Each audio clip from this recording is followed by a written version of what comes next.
Hey there, thanks for tuning in. If you're new here, please hit that sub button and join the family. Smash that like button if you enjoyed today's stories.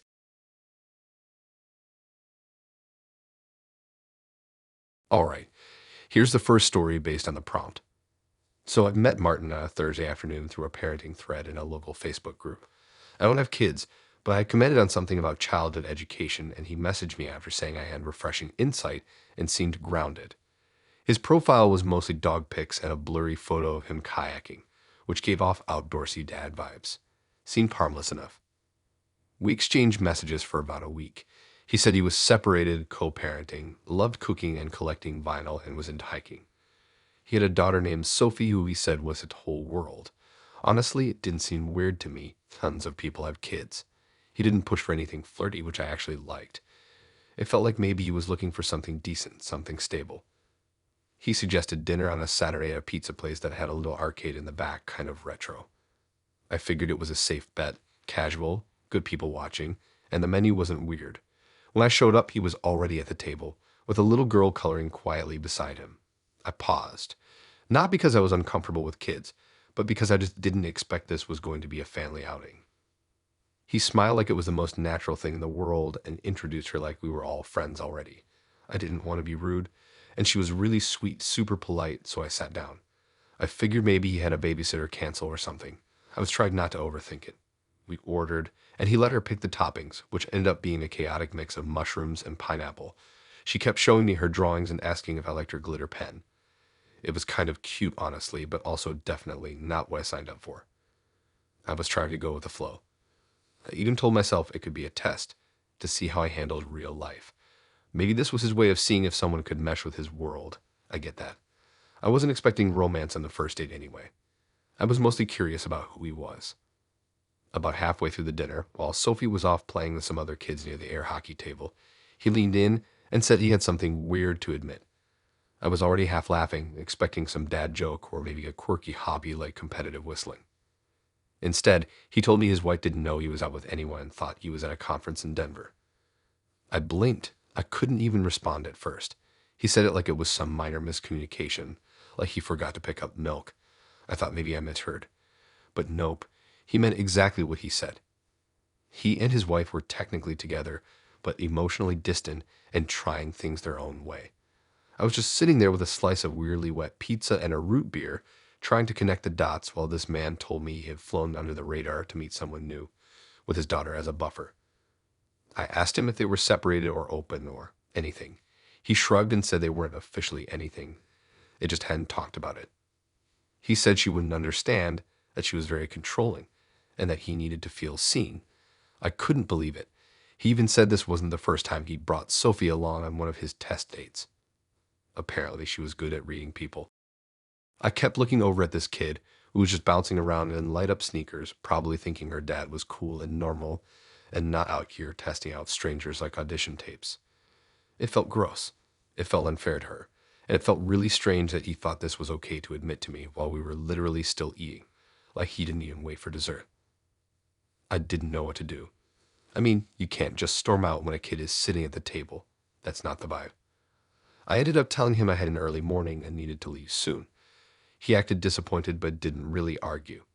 He told me he hoped I wouldn't judge him too harshly, that people have their reasons.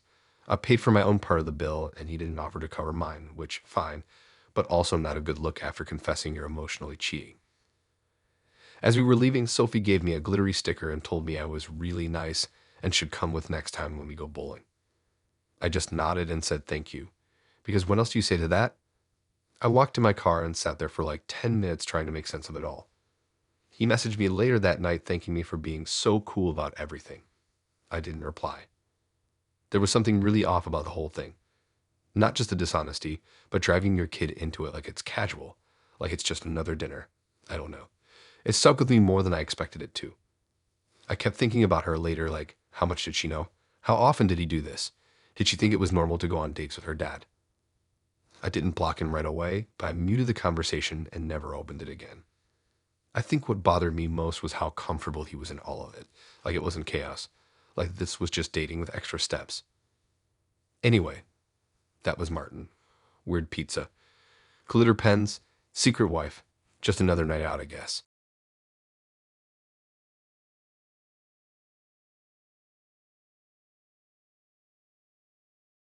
I matched with Lisa on a Wednesday night while half watching a show I wasn't really into.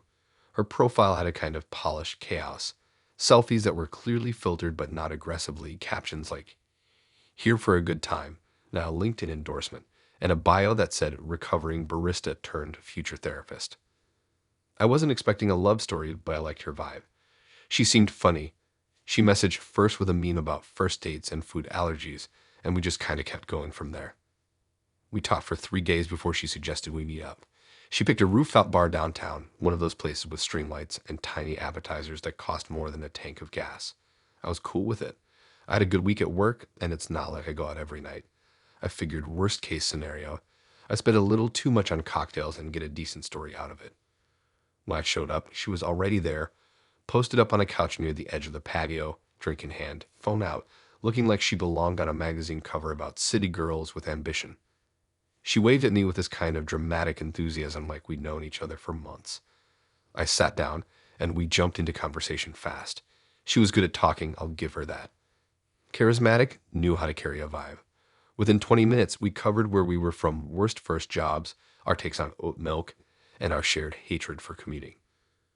But then she started weeding money into almost everything, like casually at first, mentioning how her friends all make six figures and how she could never go back to instant ramen. I laughed, thinking she was joking, but she kept going. Told me she was in grad school for psychology, said she had around 80 grand in student loans, then paused and looked at me like I was supposed to react a certain way. I nodded and said something like, "Yeah, loans suck," trying to keep it light, but she didn't move on. She asked what I did for work. I told her, tech project manager. She asked if that paid well, not in a curious way, more in a calculating way. I gave her a vague answer because it felt weirdly pointed. And then she followed up with, "Okay, but like, are you comfortable? Or just not broke comfortable?" That threw me off. I wasn't sure how to answer that without sounding like a tool or like I was trying to avoid the question. I said I was doing fine and left it at that. She smiled and sipped her drink like she'd just confirmed something. It wasn't so. Then she launched into this half-joking, half-serious thing about how she only dates guys who are financially stable because she's investing in her future and wants a partner who's not just emotionally supportive, but also logistically useful. I tried to laugh it off, but she wasn't joking. She said she was done with struggling artists and baristas with dreams. She was looking for someone who could handle a practical side of life so she'd focus on her goals. I asked what she meant by that, and she said, completely straight-faced, that she wasn't expecting a guy to pay off all of her loans right away, but that she wanted to know it was an option if they got serious. I swear I thought she was messing with me, but she just stared at me like this was the part where I'd either agree or peace out. I didn't even know what to say. It wasn't like she was asking me to buy her a car or something on the spot, but the whole conversation felt transactional, like she was less interested in me and more in what I could do for her debt balance. She started asking about my living situation, how much I paid in rent, if I had roommates, what kind of car I drove. She even threw in a comment about how men in tech are the new finance bros, and how she was trying to manifest one with a good heart. I kept nodding and pretending to be interested, but in my head, I was already making my exit plan. I excused myself to the bathroom just to breathe. I came back and she was already ordering another drink on my tab. Didn't even ask, just flagged the server and said, "He's got it." By the end of the night, I was trying really hard to stay polite. I paid the check just to avoid the awkwardness of splitting it, even though the whole thing left a weird taste in my mouth. As we stood up to leave, she hugged me like we were old friends and said she could totally see this going somewhere. Then she mentioned how she was planning a trip to Bali after graduation and how having someone who could help make that happen would be ideal. I didn't text her after that. She messaged me a few days later asking if I wanted to go to a concert with her friend group, and I just didn't respond. It wasn't even about the money, really. It was the way she framed everything like a negotiation, like dating was just a way to secure benefits. I get having standards and wanting security, but it felt like I was being sized up like a walking loan payment. Anyway, that was Lisa. Rooftop bar, 80 grand in debt, and a 5-year plan that didn't include subtlety.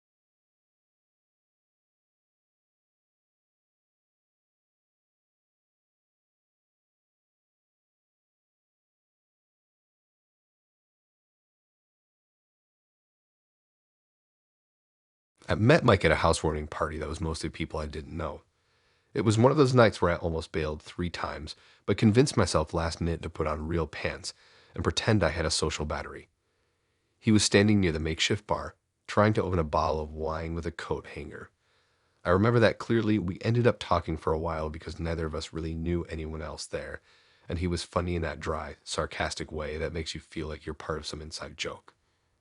He got my number, and I remember thinking he seemed confident, but not in the annoying way. We texted a few days before he asked if I wanted to get dinner. He picked the spot, this low-key Italian restaurant tucked behind a bookstore, which felt like a solid, non-douchy choice. I was into it. I put effort into getting ready, nothing too dramatic, but enough to feel like I looked good.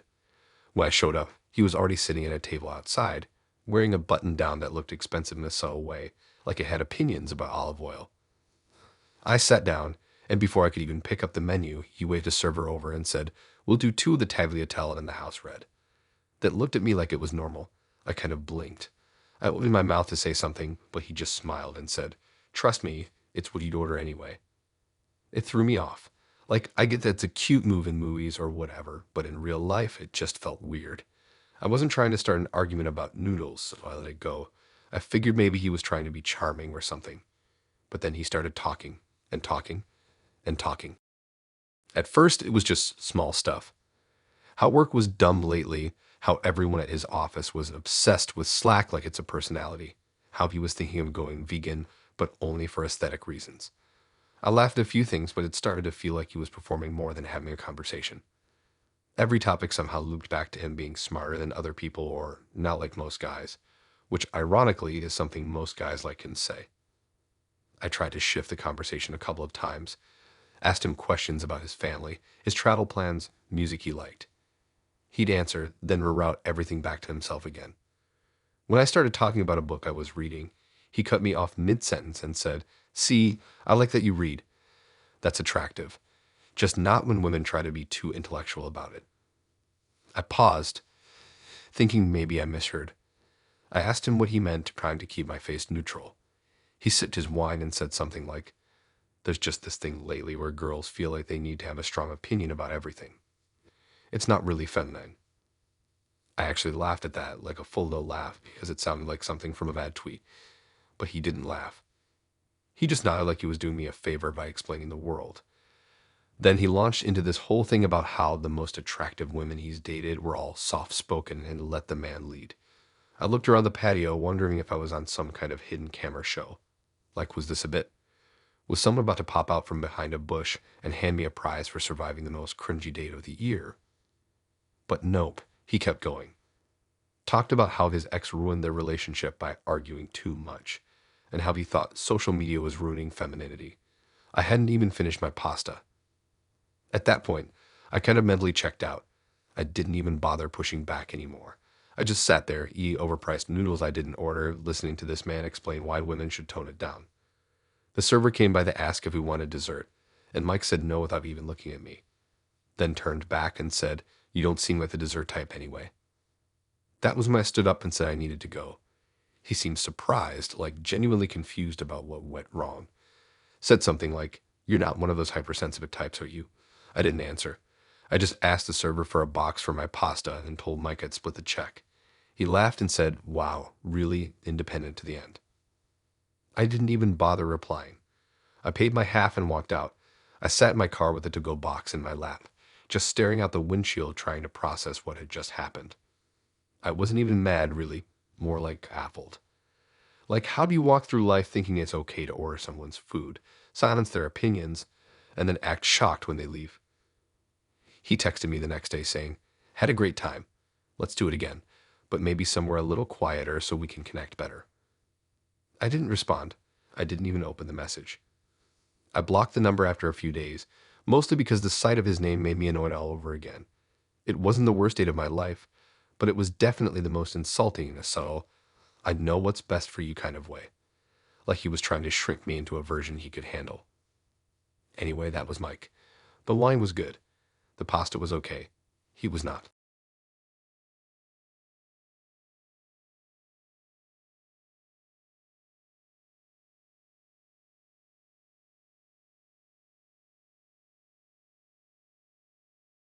We met at a bookstore, which sounds way cuter than it actually was. I was in the self-help section looking for a book I wasn't totally sure existed, and she was standing nearby, flipping through something with a pastel cover about spiritual alignment. I remember she had this quiet, intense vibe, like she was constantly thinking really hard about something deep, even if it was just choosing between two journals. She complimented my shoes. I said thanks and kind of chuckled awkwardly, and she asked me if I believed in fate. I thought she was joking, she wasn't. Anyway, we ended up talking for a while that day. She told me her name was Janet, that she was into energy work and holistic living, and that she did something involving crystals and guided meditation. She spoke slowly, like every word was important. I didn't fully get what she was about, but she had this calm presence that made you want to keep listening even if you didn't know why. We exchanged numbers and texted for maybe a week. Nothing crazy, just stuff about movies, dreams, tea blends, or dogs' weird sleeping positions. She asked if I wanted to go out for tea and a walk in this community garden she liked. I said yes. It sounded chill. A little weird, but not in a bad way. I figured worst case I'd get some air and maybe learn something new about plants. So we met on a Sunday afternoon. The garden was tucked behind a co-op market and had these winding paths lined with overgrown herbs and mismatched benches. She showed up in this long, flowy dress with a shawl and these little bells on her ankles that jingled softly when she walked. She handed me a mason jar of homemade kombucha, said it had lavender and emotional clearing properties. I took a sip even though it smelled like vinegar and regret. At first, it was peaceful. We walked, talked about music and movies and random things. But about 20 minutes in, she stopped walking and said she wanted to ask me something important. I said, okay. She looked at me and asked, totally serious, how many people have you been with? I thought she meant relationships. I said something vague like a few. But she shook her head and said, no, I mean physically. Intimately. How many women have touched your spirit? That's when it clicked that this wasn't just a quirky tea date. This was something else entirely.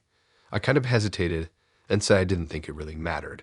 She frowned like I'd said something offensive and told me that purity is the foundation of lasting love. She said she couldn't give her heart to someone who was energetically entangled with dozens of others. I wasn't sure what to do, laugh, apologize for being a human person in the 20s.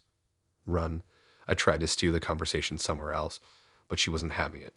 She said she needed to feel clarity before opening her root space. I didn't ask what that meant. I just nodded and pretended to understand. She asked more questions, like weirdly detailed ones. Wanted to know the exact number of partners, how serious the relationships were, if I'd ever had casual hookups, if I'd ever shared a bed with someone I didn't love. I kept trying to be polite and say things like, I think what matters is who I am now, but she kept circling back like she needed a full report before she could decide if I was spiritually clean enough to date. At one point she asked if I believed in soul ties, and when I said not really, she looked genuinely hurt.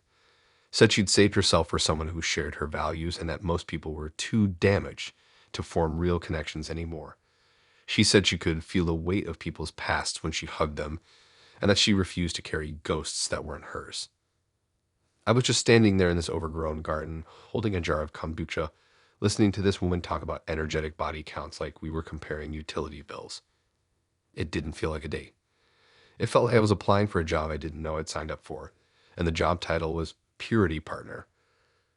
I tried to keep things respectful because clearly this was important to her, but it was getting uncomfortable fast. She started asking about my family, if I grew up in a clean home, if I'd ever watched certain movies she considered morally decaying, and if I'd ever been influenced by dark media. It was like an emotional background check. At one point I half joked and said, should I just give you my browser history and a blood sample? And she didn't laugh. She just said, I'd take that seriously if you offered. We didn't stay much longer. I said I had to be somewhere and started walking toward the exit. She walked with me and gave me a small bundle of dried herbs to cleanse any lingering attachments from today. I thanked her and tossed it in the nearest compost bin as soon as she turned the corner. She texted me later that night saying she felt spiritually unsettled by our interaction and needed time to reflect. I never replied. I wasn't mad, honestly, just exhausted, like I'd been spiritually audited for just existing. I get that people have different beliefs. That's fine. But turning a first date into an interrogation about someone's moral worth based on stuff they did years ago, that's not curiosity. That's judgment with incense on top.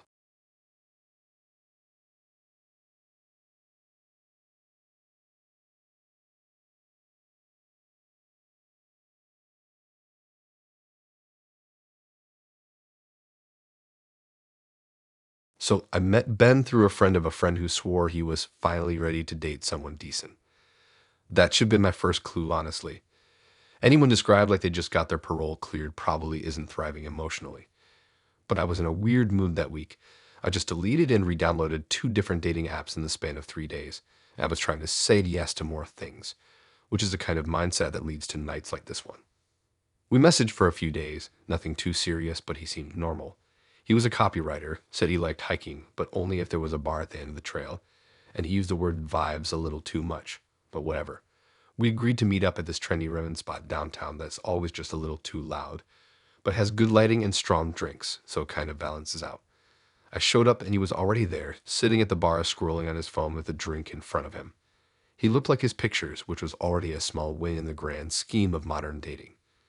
He stood up, hugged me, and said something about how I smelled like someone who uses a good shampoo. I laughed even though I had no clue what that meant. It was one of those comments that sounds like a compliment but could also just be a weird observation. We grabbed a table near the window, ordered some appetizers, and got into the usual date talk. Favorite shows, worst travel stories, work rants. It was going fine, honestly. He was funny, had decent timing, made a few snarky comments about astrology, but not in a deal-breaking way. I was sipping my cocktail, thinking maybe this wasn't going to be a total waste of mascara. Then things started getting weird about 30 minutes in. He kept checking his phone like nonstop. Not just quick glances either.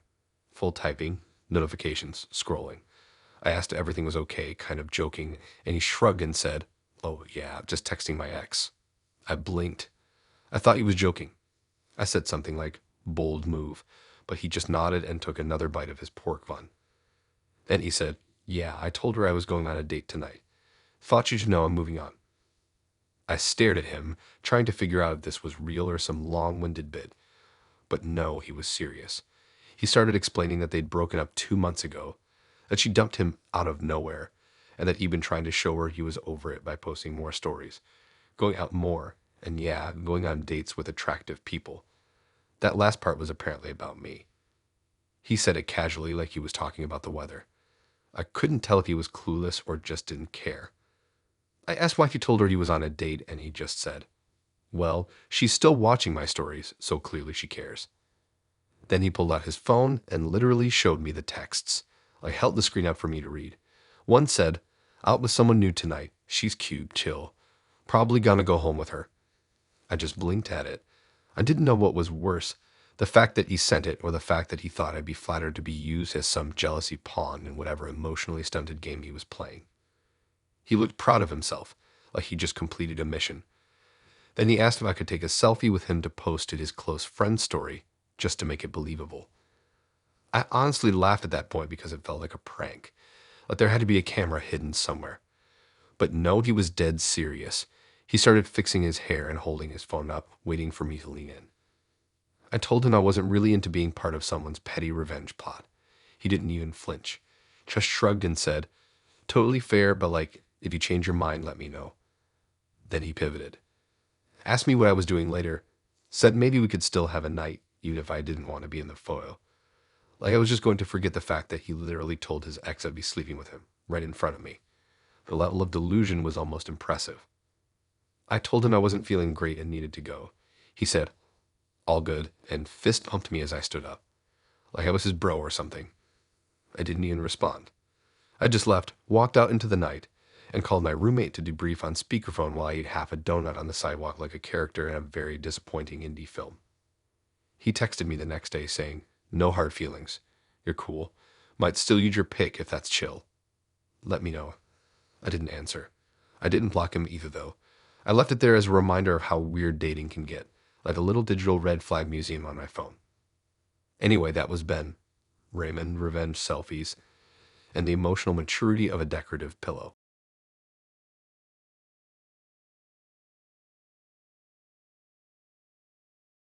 Olivia and I matched on an app I barely check anymore. One of those ones where people act like they don't care, but still write 6 paragraphs in their bios about how they want someone emotionally intelligent and socially conscious but not boring. Her pictures were mostly candid stuff, laughing with friends, reading at a park, one of her at a protest, holding a sign I couldn't quite read. I swiped mostly because she looked confident in a way that didn't seem forced. And yeah, she was cute too. I figured we'd have a good conversation at the very least. She messaged me first and jumped straight in. No small talk. Asked what book I'd read most recently and how I felt about the prison industrial complex. I was eating a burrito on my couch at the time, so I had to reread that twice before answering. We ended up going back and forth about politics and culture for a few days. I didn't agree with her on everything, but it felt like we were actually having real conversations, which is rare. It was intense, but kind of refreshing.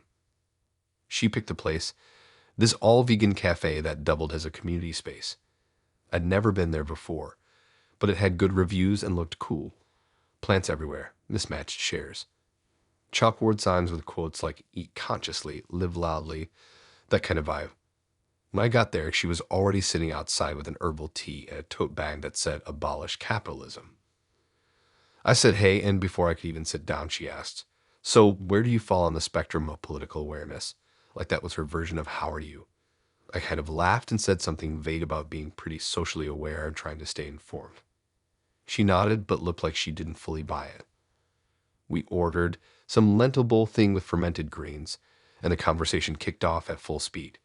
She talked about economic systems, educational reform, climate justice, everything. And don't get me wrong, I'm not someone who avoids political conversations. I actually like getting into all that stuff when it feels like a two-way thing. But with her, it wasn't really a conversation. It was more like a series of takes she was waiting for me to agree with. Every time I tried to add something or offer a different view, she'd narrow her eyes like she was analyzing me under a microscope. I mentioned I thought social media had complicated political engagement, and she snapped back that people who say that are just uncomfortable being challenged. I mentioned that I still had some friends from college who had different views but weren't bad people, and she cut in with, "So you choose comfort over justice." I didn't know how to respond to that.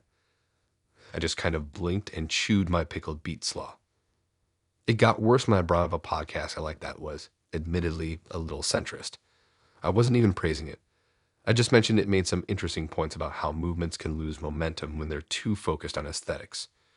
She leaned back in her chair, crossed her arms, and said, "Wow, you really are part of the problem." I thought she was joking. I laughed. She wasn't joking. She said, "People like you are why nothing ever changes," and then just sat there staring at me like she was waiting for a confession. I literally looked around to see if anyone else had heard her. A guy 2 tables over definitely did. He raised his eyebrows at me and took a sip of his matcha like, "Good luck, man." I tried to shift the conversation to something lighter. I asked if she liked movies. She said she didn't watch anything made after 2010 because everything was corrupted by corporate agendas. I asked if she had any siblings. She said she had a brother that doesn't speak to him because he married a liberal who drinks Starbucks.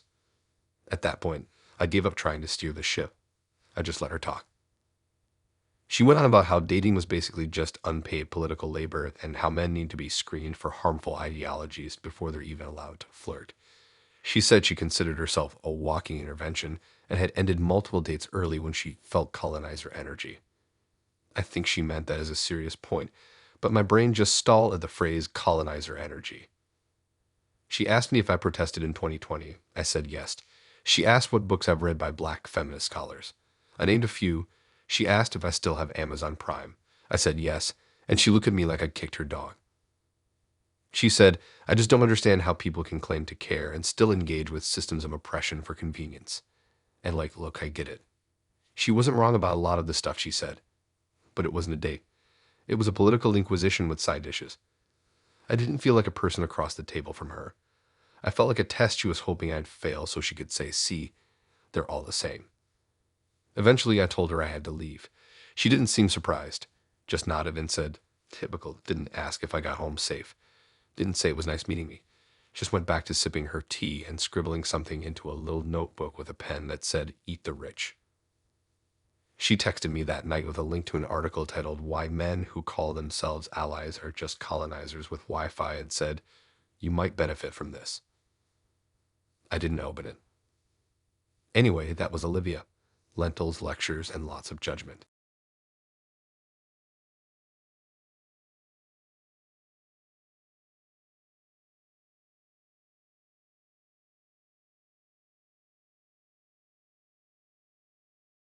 Chris was someone I matched with during one of those late night swiping sprees when I couldn't sleep and figured I might as well ruin my own peace. His profile looked normal enough. Clean smile, no obvious red flags, decent grammar. Said he worked in tech consulting, liked board games, cooked on weekends, and had a cat named Django. He seemed very organized, which I took as a good thing at the time. It turns out there's a thin line between organized and militant control freak. We messaged for about a week.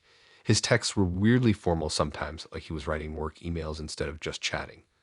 He'd say stuff like, "I would be available for a meetup this coming Friday evening, if that aligns with your current schedule." I thought maybe he was just awkward or overly polite. Not a deal breaker. At least he wasn't sending me random gym selfies or wide texts at 1 a.m. He offered to make dinner instead of going out. Said he had a really nice apartment and that he loved hosting.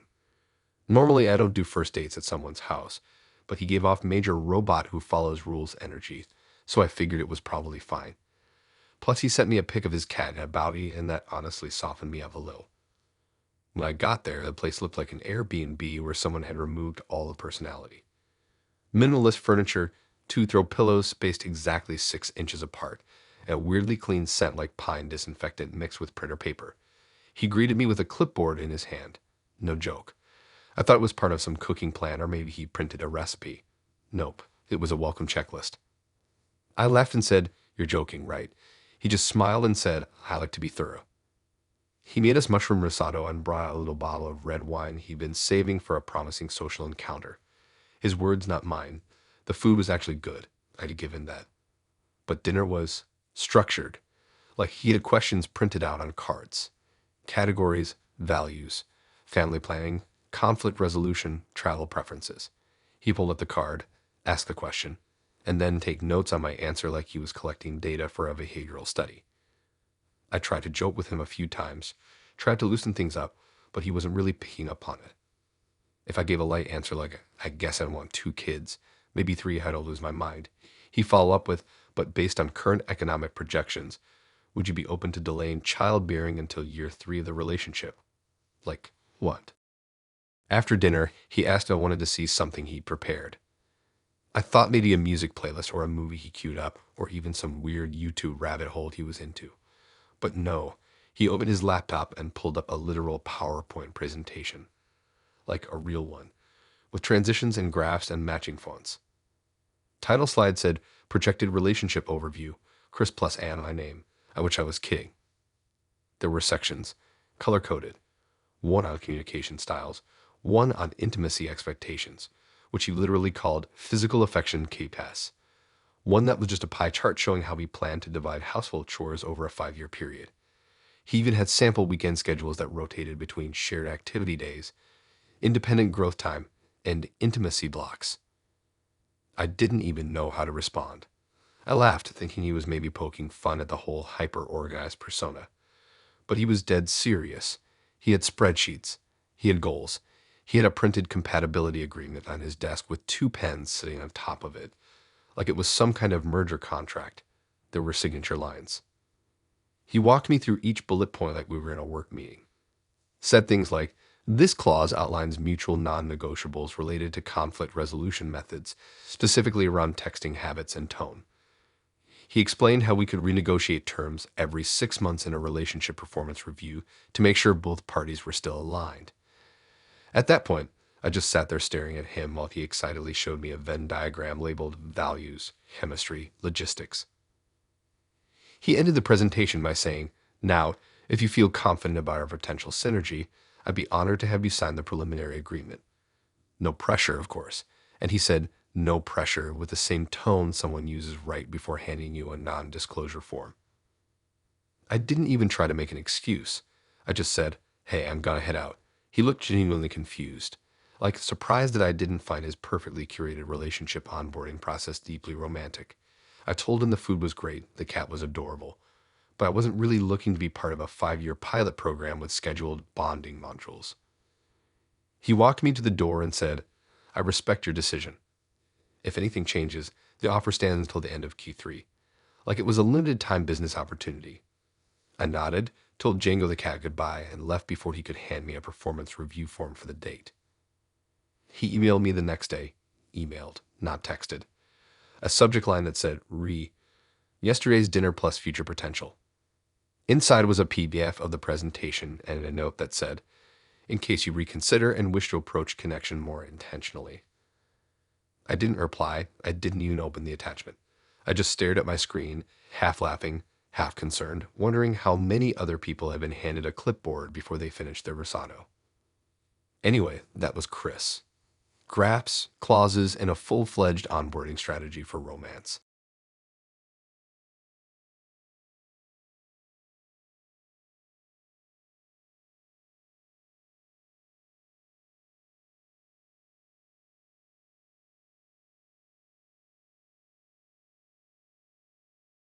So Doma was one of those guys who messaged with way too much enthusiasm, like every sentence ended with, even when it didn't make sense.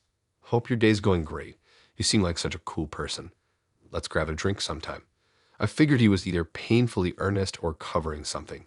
Spoiler, it was covering something. We met through Hinge. His profile was clean. No shirtless gym pics, no fish. Said he worked in finance, but not in a way that made me immediately hate him. He had a cute dog, ran marathons, and said he was into honest connection. That phrase should have tipped me off. People who lead with honesty usually have something wild they're trying to warm you up to. Anyway, we agreed to meet for drinks at this chill little mezcal bar I liked. Kind of dark, great cocktails, good music, no TV screaming at you in the background. I got there a few minutes late, and he was already at the bar, sipping something pink with a lime wedge. He stood up, gave me a hug, said I looked way better than my pics, which honestly is the most backhanded compliment in modern dating, and pulled out the chair next to him. The first 10 minutes were honestly fine. He was friendly, smart. Talked about his job in a way that didn't make me fall asleep. Said he liked live music, hated mushrooms, and had a playlist for every mood, including one just for folding laundry. He was a little too polished, though. The kind of guy who's memorized how to make good first impressions. I could tell he'd been on a lot of dates. Then came the pivot. He ordered us another round and leaned in like he was about to share a deep secret. He smiled and said, "So I just want to be upfront, I'm actually married." I literally paused with my glass halfway to my mouth. My eyebrows did this involuntary little lift. He must have noticed because he quickly added, "It's okay, we're in an open relationship. Totally ethical, she's cool with it. No secrets, no weirdness." I blinked. Then I asked how long they'd been open. He said about 3 months. I said how long had they been married. He said 4 years. Then he said, "Real casual. She's 7 months pregnant, so I've just been looking for someone to keep me company during the last stretch." I swear I thought he was joking. I even laughed at first, thinking he was doing that thing where people exaggerate for comedic effect. But no, he was serious, and proud of it, like he just figured out some genius loophole. He sipped his drink and said, "You'd be surprised how many women are into this. It's kind of freeing." I didn't even know where to start. I asked him if his wife knew he was saying things like he'd be company to other women. He said, "Yeah, kind of. I mean, I don't tell her everything word for word, but she knows I go out." Then he started explaining their whole dynamic like I had asked to write a research paper on it. Said they opened the marriage because things got stale, but they still loved each other. That this arrangement was meant to expand their emotional horizons. I asked why now though, why in the middle of pregnancy? And he just shrugged and said, "Pregnancy makes her tired." We agreed I could explore a bit. This way, I don't resent her. Like she was an exhausted roommate who forgot to buy milk, not his pregnant wife. I just stared at him. He stared back like this was all perfectly reasonable. Then he leaned in and said, "You're different. I can tell. You got this cool energy. No pressure, obviously. I'm not expecting anything. I just like the idea of getting close to someone who isn't stressing about baby names or crib sheets. Like I was supposed to feel honored that he picked me as his distraction from fatherhood." At that point, I was mostly just stunned. Not even angry yet. Just trying to compute how someone could present this like it was normal first date conversation. Like I should be flattered that he trusted me with his little side quest. He kept talking. Said his wife didn't want to know the specifics because she found it emotionally taxing, so they had a don't ask, don't tell Sarah. I asked if they had ground rules. He said, yeah, no sleepovers, no meeting the baby once it's born, no women from work. That's where I draw a line, he said, like that was the part we were supposed to be impressed by. Then, as if that wasn't enough, he pulled out his phone and showed me a photo of his wife. Pregnant, smiling, holding a smoothie. I didn't ask to see it. He just said, She's beautiful, right? And held the phone out like we were talking about a favorite cousin or something. I nodded awkwardly, and he said, yeah, she's amazing. But I need a different kind of connection right now, you know. I didn't know, I really didn't. But I smiled politely and said I had an early meeting and needed to head out. He offered to walk me to my car, and I said no thanks. As I got up, he said, this was nice. Let's do it again soon, maybe something more low-key. I said sure and walked away while deleting his number. He texted me 3 days later, thinking about you. Hope you're having a good week. I left it on read. That was Donald. Mescal, emotional loopholes, and a side project he wanted me to co-star in without reading the script.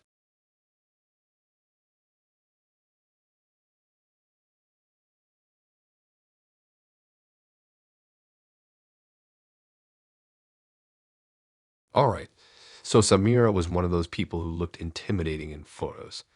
Everything was sharp angles and perfect eyeliner and heels in places where heels made no sense, like grassy fields and cobblestone alleys. I almost didn't swipe on her because she gave off this intense influencer energy, but then her bio said something like pro Betty, prawn dogs, pro sarcasm, and I was curious. Plus, she had a photo of her at an NBA game wearing a hoodie and no makeup and actually looked like a human, which helped. She messaged first with a joke about my Spotify screenshots, which I appreciated. We went back and forth for a bit, mostly about food and movies. She made fun of me for liking romantic comedies. I made fun of her for never having watched Back to the Future. It was solid banter, nothing deep, but enough to make me agree to meet her in person. She picked a restaurant, some elevated American diner downtown that served things like truffle mac and cheese in tiny metal skillets and charged $15 for deviled eggs. I showed up first and waited at the bar. She arrived exactly 10 minutes late, said she was on brown girl time, and laughed like it was a well-practiced line. She looked amazing, obviously, like she'd done a full photo shoot before walking in. I felt underdressed immediately, but also slightly relieved I didn't wear a suit jacket like I considered earlier. We got seated, and the place was packed. It was loud in a good way, with lots of groups and dates and that clinking glass energy. Our waiter came by, older guy, Eastern European accent, very polite, probably tired, and asked us if we were ready to order drinks. Samira paused and then repeated his name out loud in a slow, mocking voice, like she was trying to guess where he was from based on it. He smiled, probably used to it, and she just giggled and said, that's adorable. I have no idea what you just said. I cringed, like full body flinch. It wasn't even aggressive, just that kind of casual mockery people try to pass off as playful, but you could tell the guy was uncomfortable. I apologized to her with my eyes, but she didn't even notice. Just kept scrolling through the cocktail menu like nothing happened. The drinks came, and she started talking about her ex, like Nagi Sully. 1 minute we were talking about our favorite cities, and the next she was saying, my last boyfriend was from Morocco, and honestly, that was such a mess. You just can't do long-term with people who aren't, like, American. I waited a second to see if she was joking. No. She went on about how cultural clashes made things harder, how non-American men were too emotional or too traditional, or didn't understand boundaries. I pointed out that she wasn't born here either. She had mentioned earlier that she moved when she was 12 from the UAE, and she waved that off, saying, yeah, but I'm basically American now. I've adapted. I don't count. That sentence sat with me like a brick in my ribs. I asked her what 100% American even meant. She said something about being raised in the culture, speaking fluent English, not being too religious, and having mainstream values. She said she didn't want to be with someone who had weird customs or family pressure. I told her that was kind of a sweeping generalization, and she just shrugged and said, it's not a judgment, it's just preference. But it didn't feel like preference. It felt like a soft version of superiority, like she'd worked really hard to shed any trace of where she came from and now expected the same from anyone she considered dating. She said it like she was protecting herself from something, but all I heard was her trying to align with a version of normal that was honestly depressing. She kept talking like this wasn't wildly offensive. Said she could never do an accent at the dinner table again, and that it made her feel like a tourist in her own relationship. I just nodded at that point, not because I agreed, but because I had already mentally checked out and was counting the minutes until the bill came. And the thing was, I don't even think she realized how wild she sounded. To her, it was all just casual honesty, like she was being refreshingly transparent instead of casually cruel. She kept smiling like we were vibing. I think she even leaned forward and touched my arm at one point, like we were about to cross into flirty territory. And I remember thinking, absolutely not. She made another weird joke about the waiter's name when he brought our food that I couldn't even fake a laugh. She noticed. Said, "You're a little sensitive, huh?" I said I just didn't think mocking someone's background was cute, and she rolled her eyes and said, don't be woke.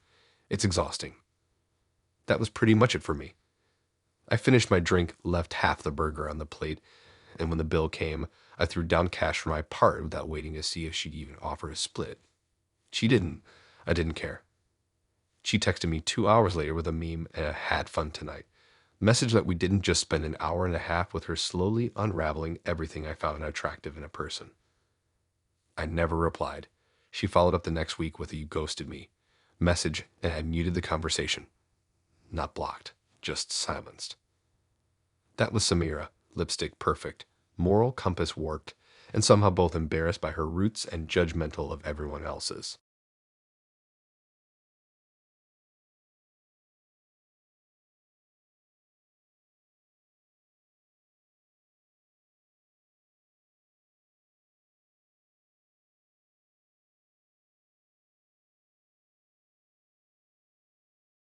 Jessica was someone I met on Bumble, which already puts the whole thing on a certain trajectory.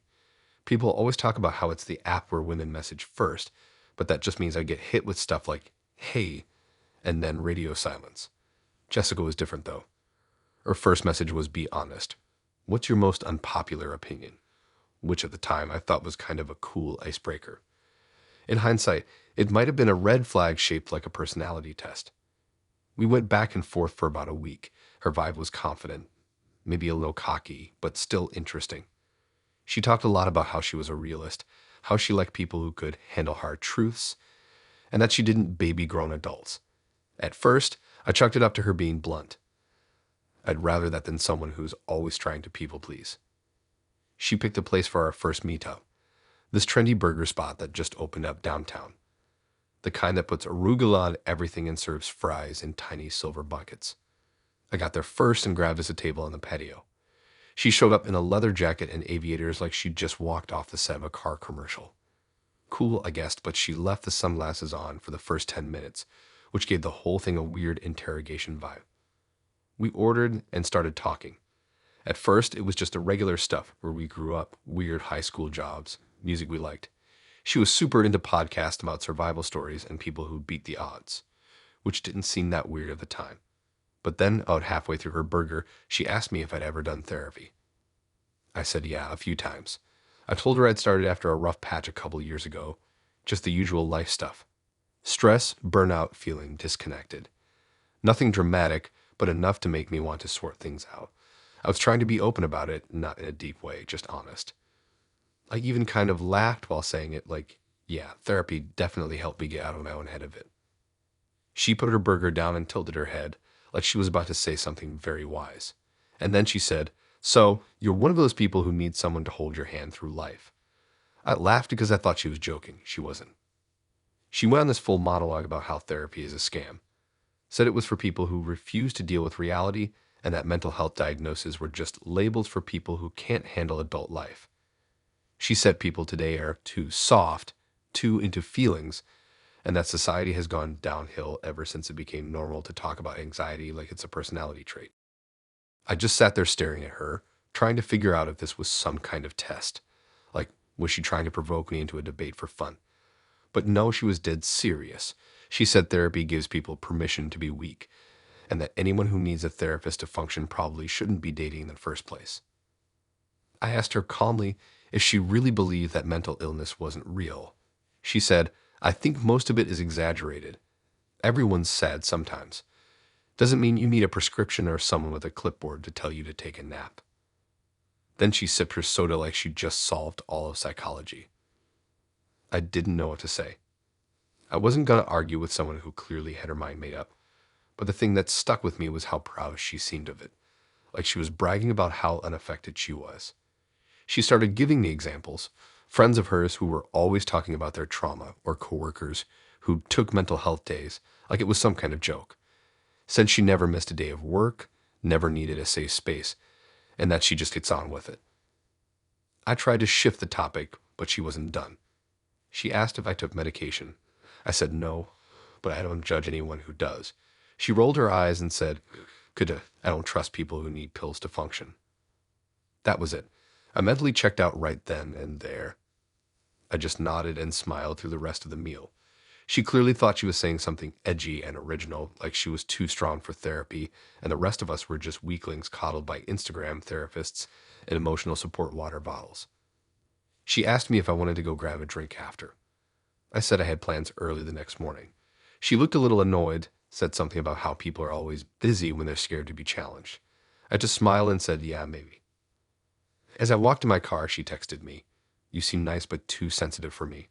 Best of luck, though," with a though like it was a little hug after kicking me in the shin. I didn't reply.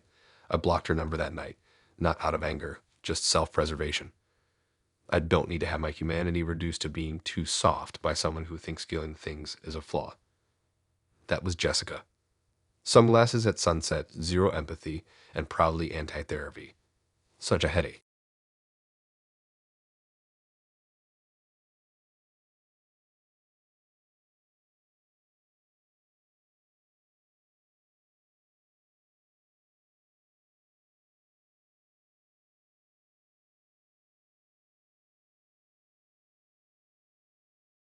I met Tyler on a Sunday, which is already a weird energy for starting something new. I was half recovering from a hangover, scrolling with a cup of instant ramen in one hand, and somehow landed on him. His profile was pretty standard. Some pics at concerts, one of him holding a guitar, because of course, and a bio that said, "If you're just here for free food, swipe left." That should have been enough for me to skip, but I figured maybe he was just trying to be funny. Spoiler, he wasn't. He messaged first, said something like, "You look like trouble, but in a good way," which I heard before, but it still made me smirk. The conversation wasn't bad, kind of fast-paced and sarcastic. He had this whole tough love vibe going on, constantly teasing, throwing in little jabs, but not full-blown rude. I chalked it up to dry humor. He called me a girl with expensive taste after I said I liked sushi and then said, "Bet you've never paid for a first date in your life." I just laughed and said, "Wanna test that theory?" He took that as a yes. We met at this burger and cocktail place near my apartment. Nothing fancy, but not fast food either. Somewhere in between where you can get fries with aioli and the chairs don't wobble. He was already at the table when I got there, wearing a hoodie with a denim jacket over it, sipping a beer. First thing he said when I sat down was, "Didn't think you'd actually show up. Thought you'd ghost and head straight to your next free meal." I kind of laughed, waiting for the real hello. It never came. He asked what I wanted to drink and then said, "Just don't order the most expensive thing." That's a classic move. I joked back, "I only came for the fries. Don't worry." He laughed, but then said, "Yeah, that's what they all say." There was this edge to his tone that made me pause. Like maybe he'd been on a few too many bad dates, and now thought every girl was some kind of grifter trying to scam mozzarella sticks out of him. We ordered food, and the conversation was mostly surface level, music, bad tattoos, our shared dislike of influencer couples.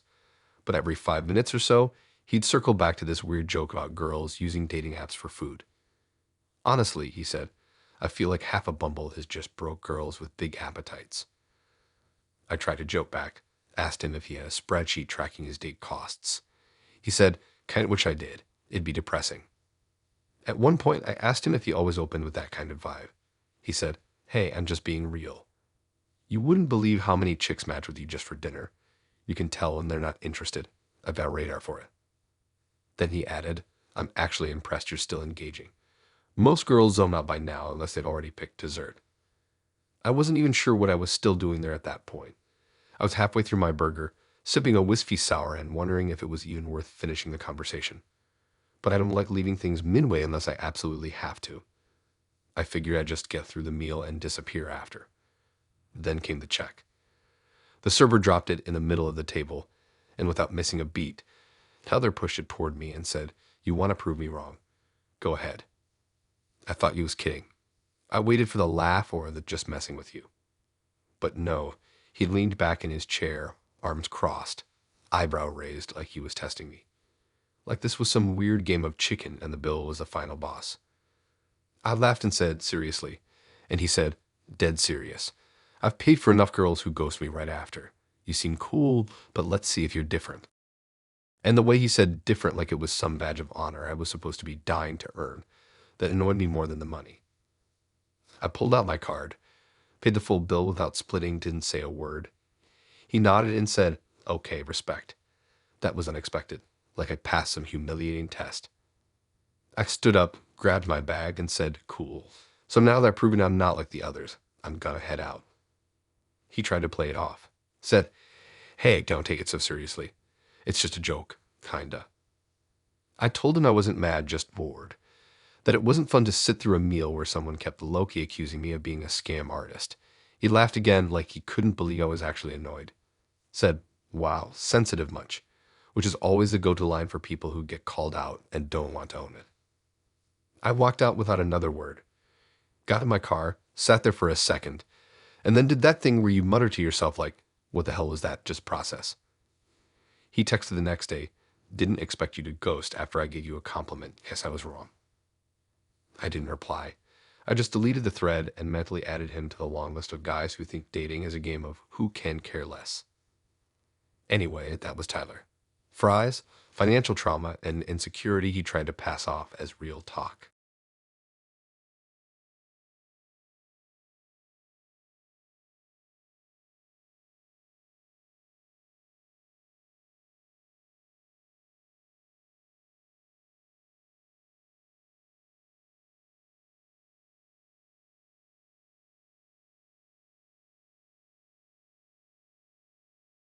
I matched with Anna during that weird midweek slump where you were bored enough to swipe, but not bored enough to actually want to talk to anyone. But she messaged first, which helped, and it was something more than the usual hey or emoji reaction. She said, okay, important question, pancakes or waffles, and I respect that kind of chaos.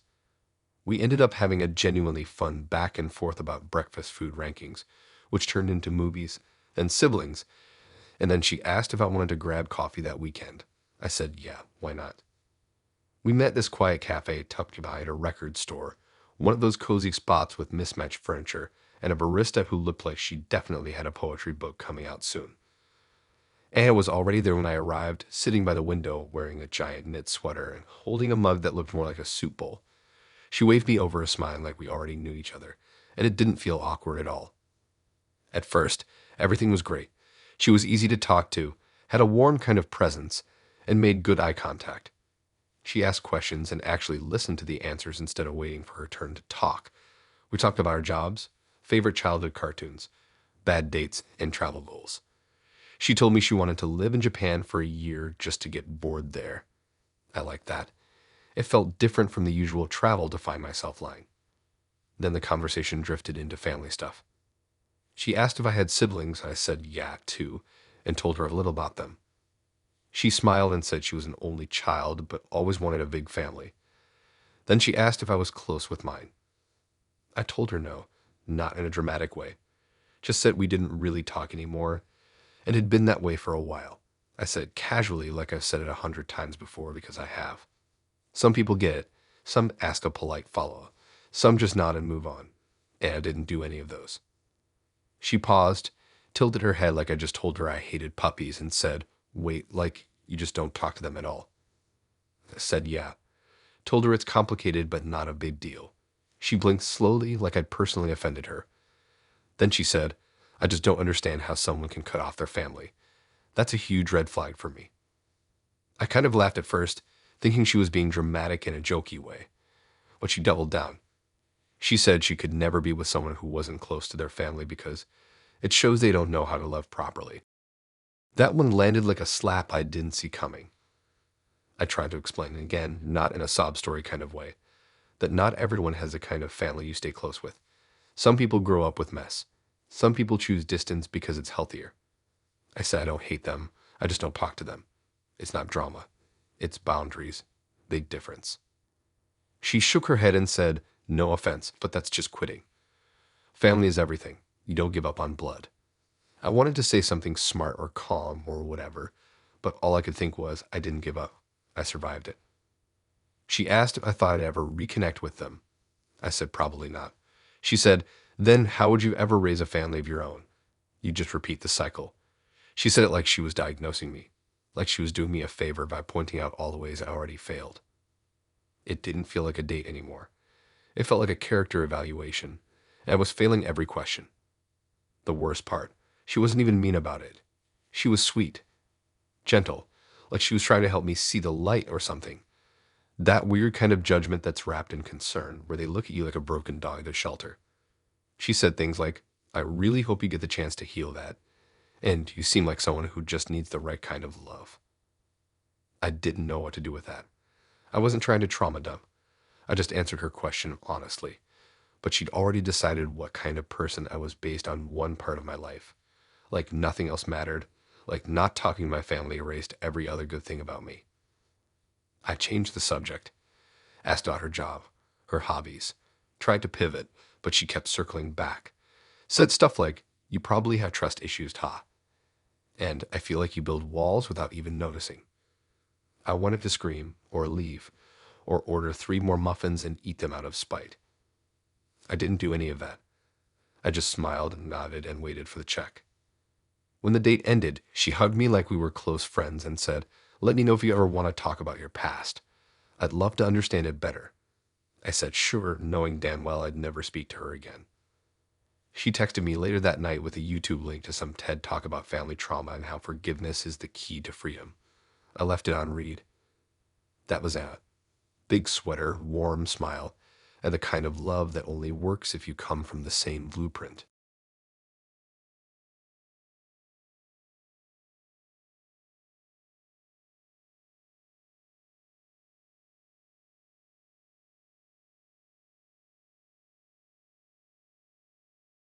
Daniel and I met on one of those niche dating apps for creatives, like the ones where everyone either paints, edits videos, or has a screenplay in progress. He said he did freelance photography and had a thing for raw connection. He used words like alignment and authenticity a lot, which usually would have been a red flag, but I just ended things with someone emotionally unavailable, so I figured I'd try someone who actually wanted to talk about feelings. We messaged for a while before meeting. He was charming in a kind of oversharing way, sent voice notes, talked about music like it was sacred, and kept saying he felt our energy clicked. It was intense but kind of flattering. He said he hated small talk and wanted to know what made me, so I rolled with it. I agreed to meet for drinks at this laid-back speakeasy hidden behind a donut shop. Very on brand for the artsy crowd.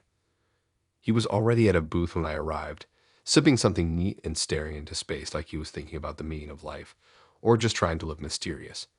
He stood up when he saw me, hugged me like we were old friends, and said I looked better in real life, which was fine. The vibe was warm at first. He complimented my laugh, said I had a grounding presence. All very flattering, but again, weirdly intense for a first date. We ordered drinks, and the conversation got deep fast. No easing in with favorite shows or weird food preferences. He asked about my biggest heartbreak within 10 minutes. I gave a light answer. He nodded, then said his last breakup nearly destroyed him and that he hadn't fully recovered. That should have been my cue for the check down and bounce, but instead, I just sipped my drink and listened. He started talking about his ex, and I mean really talking. Like, gave me her first name, her astrology chart, what she liked to order at brunch, even her dog's name. He said she was the closest thing to home he'd ever known, which would have been kind of poetic if it wasn't also clearly something he rehearsed. I asked how long they'd been broken up. He said about 5 months. I asked if they were still in touch. He paused and said, well, not exactly, but I still keep tabs on her, just to make sure she's okay. I assumed that meant checking social media. Nope. He leaned in like he was about to confess a cute little secret and said, so, technically, I still have access to her location. I thought he was joking. I laughed, but he didn't. He just nodded like he was letting me in on something deep. He told me that when they were together, they shared their locations. Normal, right? But when they broke up, she forgot to turn it off. And he never told her. He said he checks it every couple of days, just to make sure she's safe. Then he added, I mean, it's not like I'm stalking her. I just care. I just kind of froze. I asked him if he thought she'd be okay with that. He shrugged and said, probably not.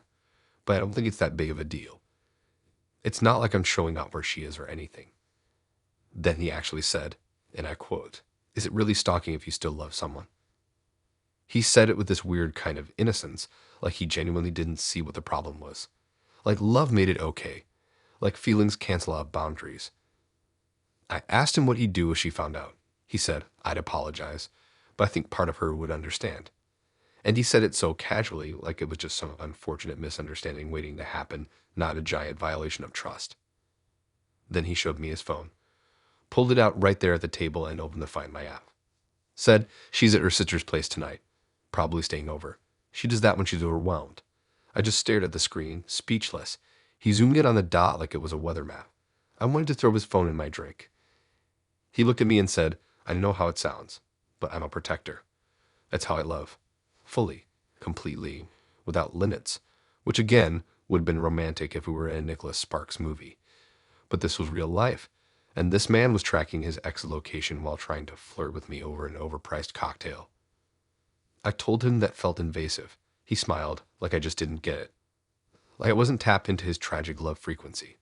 Then he said, "When you really love someone, distance isn't enough to turn it off. You have to stay connected somehow." I told him connection without consent isn't love, it's control. He blinked at that like it never occurred to him. Then said, "That's a very clinical way of seeing it." I didn't say much after that. I finished my drink and made up some excuse about needing to feed my roommate's cat. He offered to walk me out. I said no thanks. On the way to my car, he texted me, "Tonight was beautiful. Hope I didn't scare you off. I just love hard." I didn't answer. I blocked his number. I don't block people often. But something about the way he said all of it, so calm, so normal, like he built a whole moral system where love justified anything, it stuck with me. Anyway, that was Daniel. Emotional depth, tragic poetry, and the literal definition of red flag with an iPhone.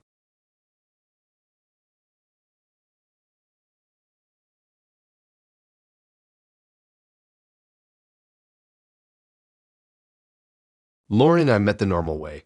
Mutual friends, some overlap at a birthday party, a few flirty comments on each other's posts, and eventually she slid into my DMs with, "Are you always this photogenic or is it just the lighting?" I replied something dumb like mostly good lighting, sometimes decent genetics, and that was it. We were off.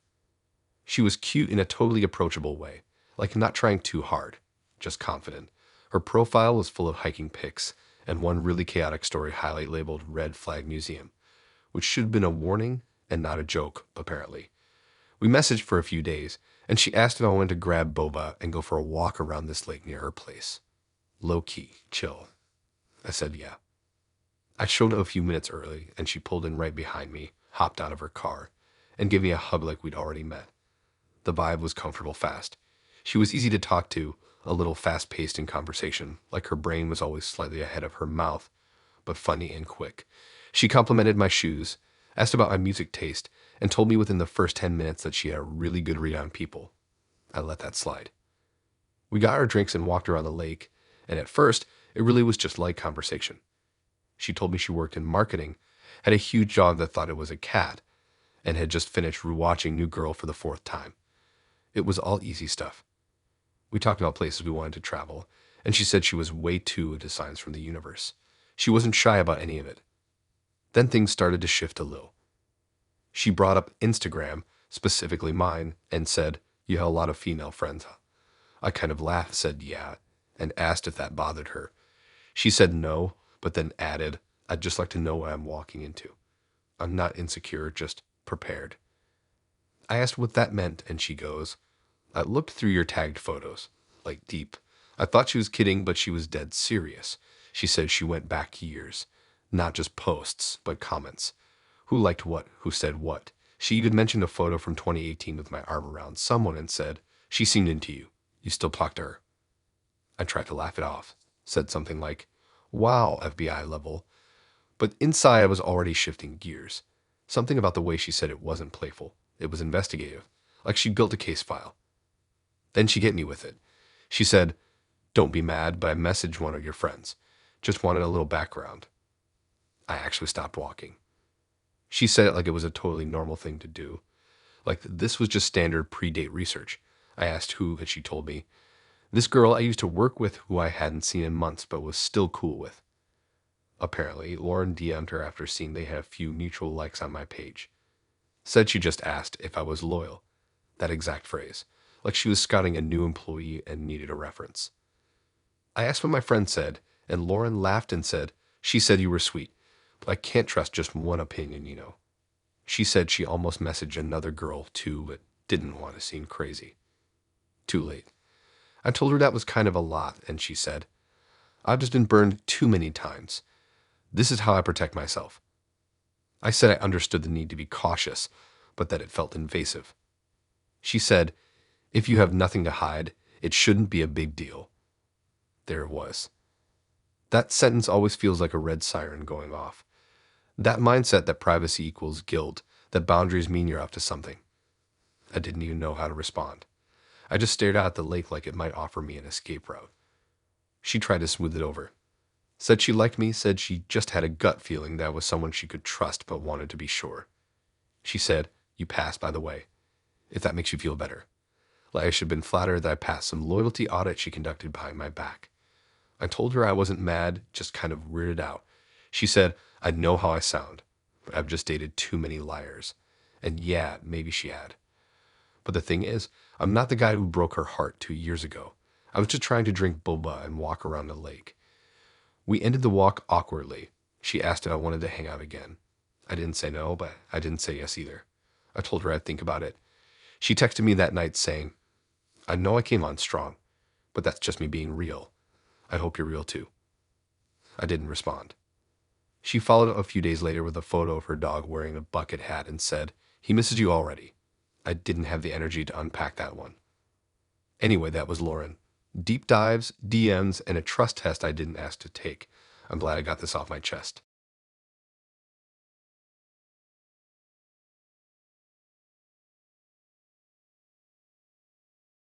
Kevin was one of those guys who looked like he used to be the high school quarterback and just sort of stayed in that energy.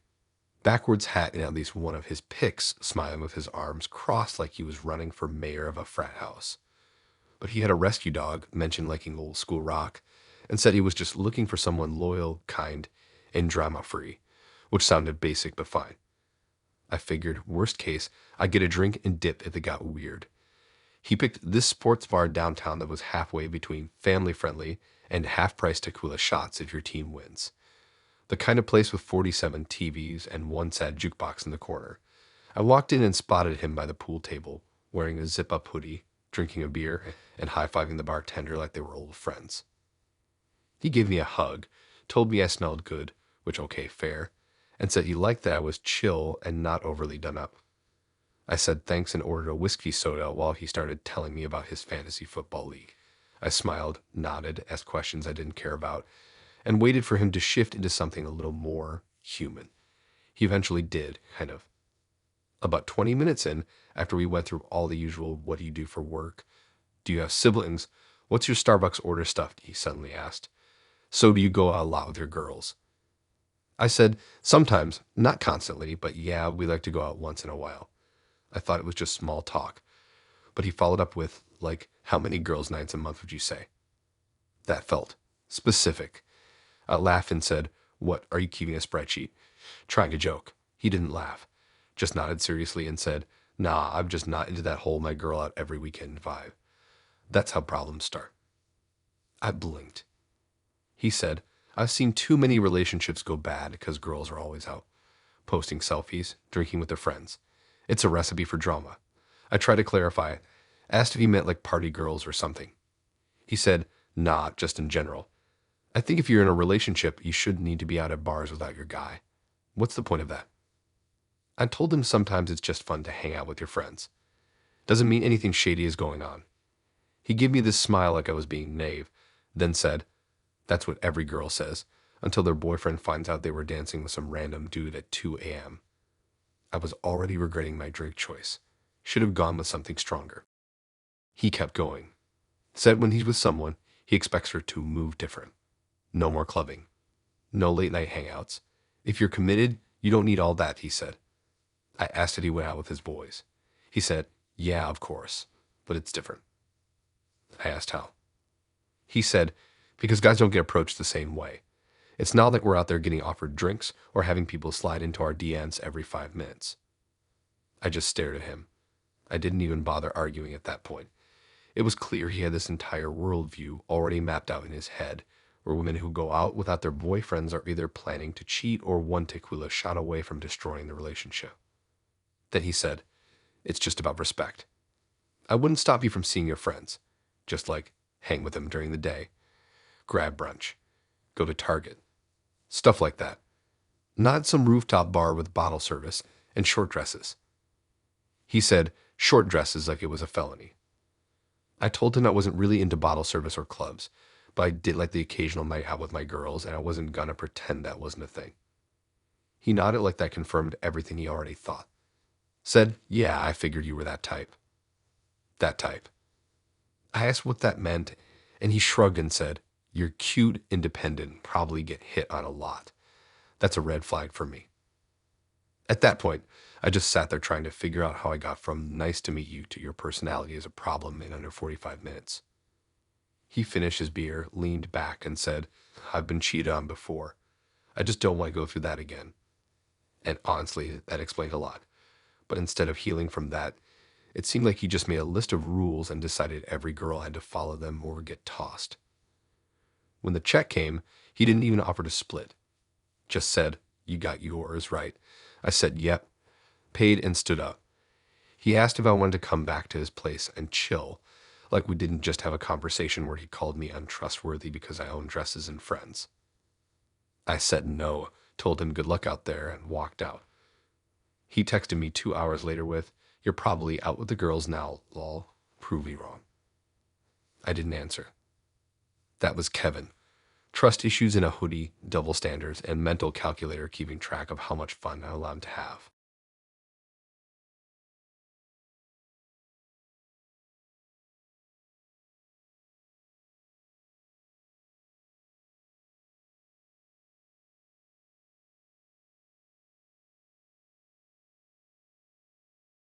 I met Amber on Instagram, of all places.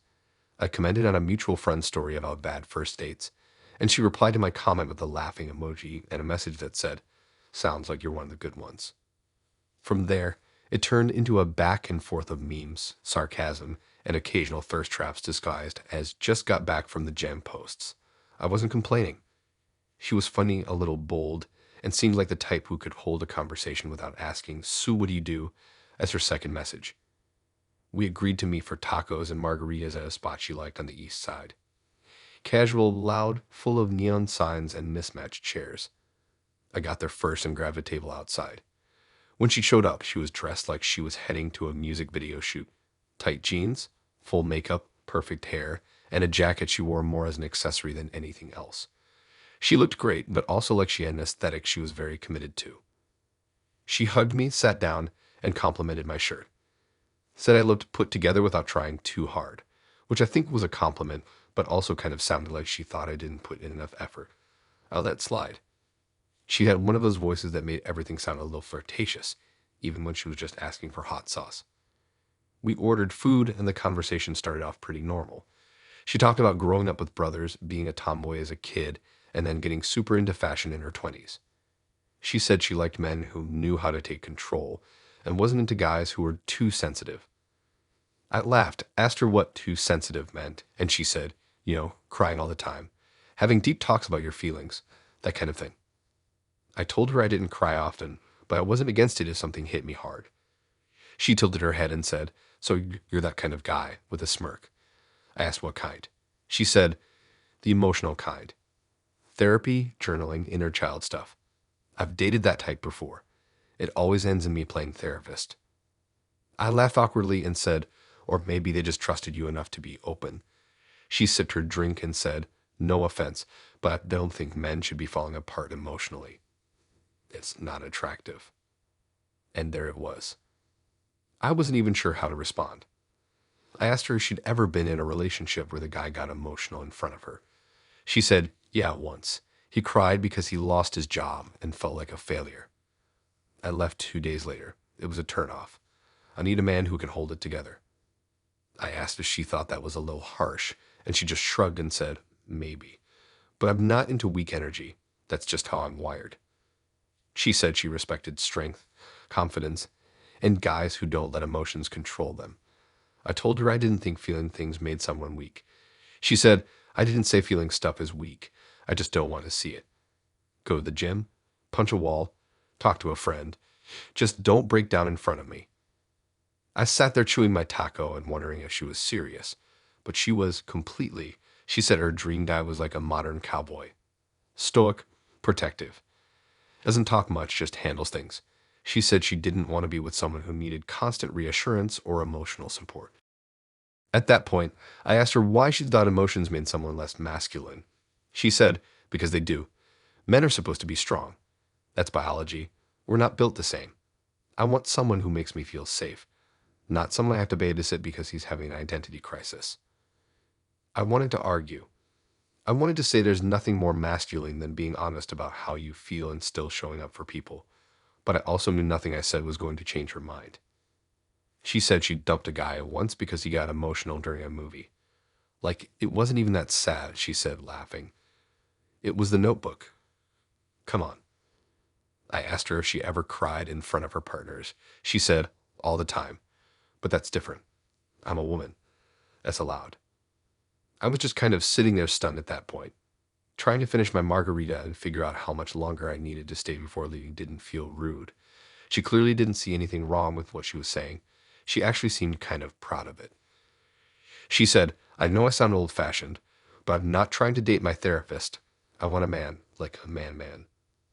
I nodded, took the last bite of my taco, and told her I had to get going soon.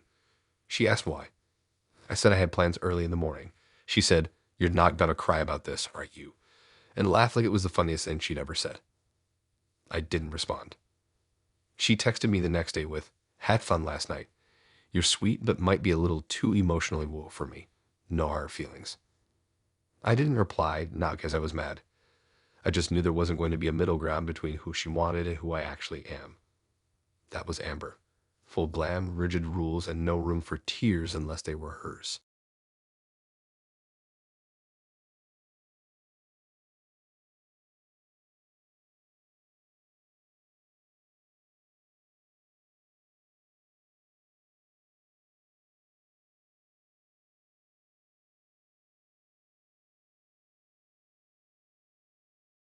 I met Josh on a dating app that was supposed to be for intentional connections. The kind where you have to answer deep questions like, what's your biggest fear? And what's something you're healing from? Just to get to your profile. His answers weren't red flags, but they weren't exactly green either. Stuff like, looking for a woman who values purpose, growth, and spiritual direction. I remember thinking, okay, vague enough not to be scary. Plus, he had a great smile and no weird mirror selfies, so I figured why not. He messaged me with something like, you seem grounded. Are you as insightful as you look?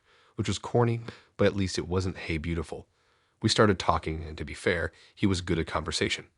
He asked thoughtful questions, didn't rush things, and never hit me with weird late-night texts.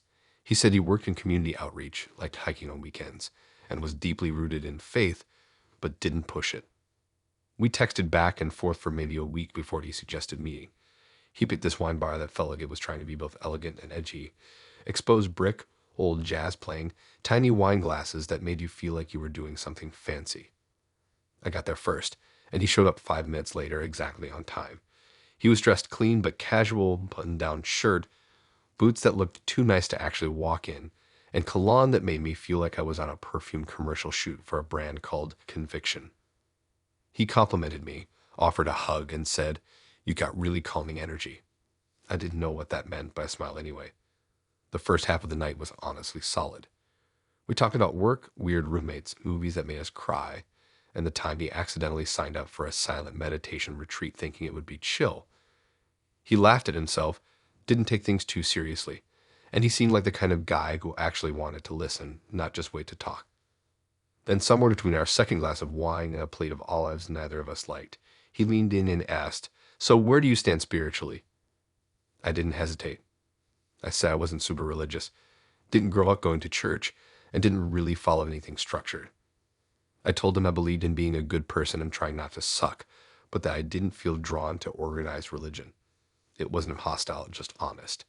He nodded slowly and said, "That's okay. A lot of women I've dated started that way too." I kind of laughed and said, "Started." And that's when he shifted into a whole different gear. He said, "Yeah, most of the women I've dated weren't religious at first. But once they spent enough time around me, they started to open up to faith. It's kind of a pattern in my life." Then he smiled like he was proud of it, like he was collecting souls one brunch at a time. I asked, "So, what you convert your girlfriends?" He laughed and said, "I don't force anything. I just lead by example. Show them what a life with faith looks like. A lot of people are just waiting for the right person to guide them." He actually used the word guide. It stopped feeling like a date after that. It felt like I was being recruited. He told me about his church, how involved he was, how he taught youth classes on Sundays, how he'd already decided his future wife would be equally yoked, whatever that meant. I just nodded and kept sipping my wine, trying to decide if I should call for the check or write it out. Then he hit me with, "Would you ever consider switching beliefs for love?" I asked him what switching meant exactly, and he said, "Joining the church, making a commitment, living a life aligned with Scripture and God's plan for us." And he said, "It's like he already included me." I said, "I don't know, honestly. That's kind of a big leap." He said, "I wouldn't expect you to jump in right away. That's not how God works. He speaks through relationships, through love." It was wild how smooth he made it sound. Like I wasn't being asked to completely rewire my worldview, just join a team. A lifestyle rebrand with matching couples devotionals. Then he showed me pictures of his last mission trip. Not random beach selfies or group photos, but him standing with a Bible in his hand in front of a small church somewhere rural. Said, "This is where I feel the most alive. This is what I'd want to share with someone." I asked if he'd ever dated someone who didn't convert. He said yes, once, and it didn't work because she wasn't open. That word again, open. Like doubt is a flaw and questioning is just resistance waiting to be overcome. When I asked if he'd ever considered being with someone outside of his faith long term, he said, "No, that's misalignment. It's like building a house on two foundations. It'll fall." And he said it with the same tone someone might use to explain basic math. I told him I respected his beliefs but didn't want to be anyone's project. He smiled again, that same smile like he'd heard it before. Then he said, "I'm not trying to change you. Just plant a seed." At that point, I was done. It wasn't even that I disagreed with his beliefs. It was the way he framed love like a conversion tool. Like the goal wasn't to know me, but to mold me. And not in a creepy cult way. Just a slow, I'll show you the light type of thing. When the bill came, he paid without asking and said, "I believe in leading." Then added, "Don't be surprised if something I said sticks with you later. That's how God works." I walked to my car feeling like I'd just left a first date and a sermon at the same time. He texted me later that night with a YouTube link to a podcast episode called Dating with Divine Intention and said, "Thought this might speak to your heart." I didn't respond. That was Josh. Smooth talk, Sunday plans, and a dating history that doubled as a religious testimony.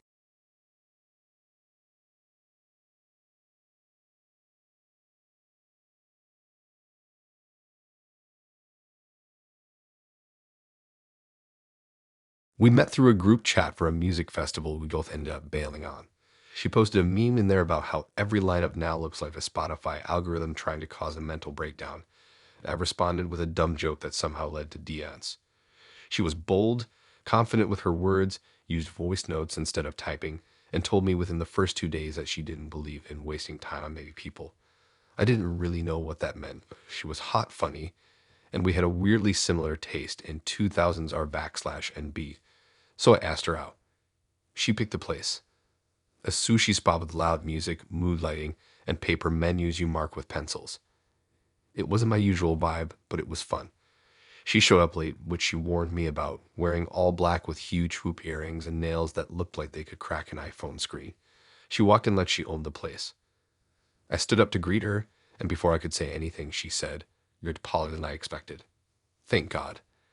Then laughed like she didn't mean anything by it. From the jump, Brittany was fire.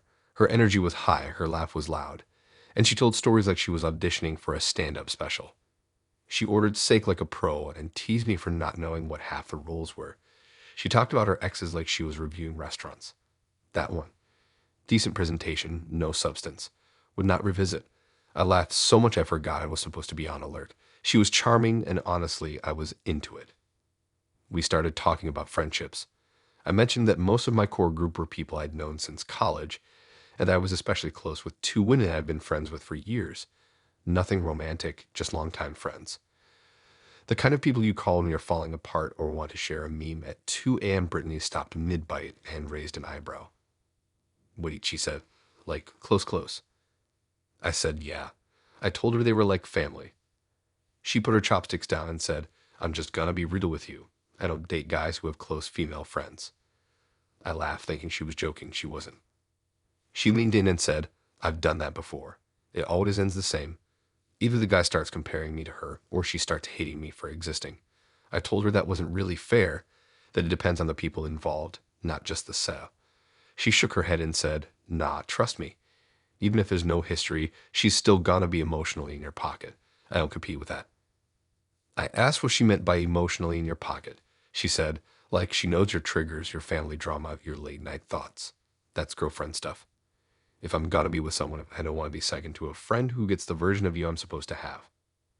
I told her I understood where she was coming from, but that friendships aren't something you just drop for a relationship. I said if a guy told me to cut off my close friends, I'd laugh. She said, yeah, but it's different for women. You're a guy. You have no idea how girls can be behind the scenes. They'll smile in your face and text him after. I asked if she really believed that any woman in a guy's life was automatically a threat. She said not any woman, just the ones who were too comfortable, or test. If she wouldn't be okay with me texting the girl at 1 a.m., then she didn't want that girl in the picture. I don't care if she's your childhood friend or your cousin's roommate from 2012, she said. If she knows too much, she's got to go. She said it with zero hesitation. Like this was just standard. Like healthy relationships meant removing anything that might make someone feel less than number one. I told her that felt controlling. She said it wasn't. Said it was setting a standard. That if I really cared about building something with someone, I'd be willing to make sacrifices. I asked if she'd be willing to cut people off for me. She said, sure, but I don't keep dudes around for emotional comfort, so it wouldn't be hard. It wasn't even that she was angry or possessive. She sounded calm, like she'd thought this all through, like it wasn't insecurity, it was policy. Like somewhere along the line, she made a list of rules and decided that any man who came into her life had to play by them or get out of the way. The rest of the dinner kind of blurred. We kept talking, but I wasn't really in it anymore. She was still funny, still cracking jokes and sipping sake, but I was thinking about the friendships I had built, the people I'd leaned on, the years of support and inside jokes and real connection, and how wild it would be to just cut that off because someone I was dating didn't trust it. She noticed I got quiet and asked what was up. I told her I was just thinking.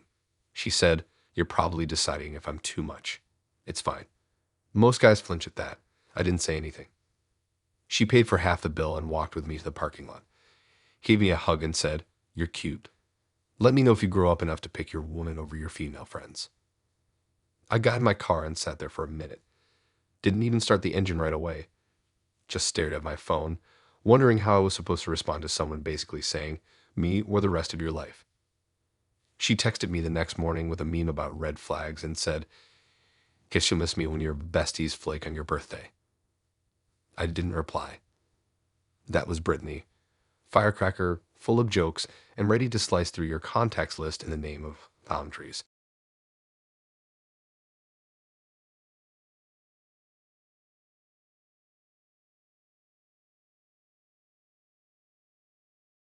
So I met Philip through one of those professional dating apps. You know, the ones where people talk about investments in their bios and everyone claims they're into mindful communication and self-awareness. His profile said he was a financial planner, recently divorced, emotionally mature, and into cooking, kayaking, and building something real. He had this whole clean-cut look, button-up, strong jawline, photos with perfectly centered wine glasses. Looked like the kind of guy who would own throw pillows and say things like, let's circle back. We started messaging and he was really put together. Grammar on point. Polite. Asked about my goals before even mentioning anything physical, which honestly felt like a nice break from the usual wide at 11 p.m. He said he'd been divorced for a year and that he was finally ready to open himself up to love again. I wasn't looking for anything too serious, but I figured a guy that's self-aware was at least safe for dinner and conversation. He picked a place. Upscale Italian with lighting so dim I had to use my phone flashlight to read the menu. I got there first. He walked in exactly on time, dressed like he just stepped off the cover of a divorced but thriving magazine.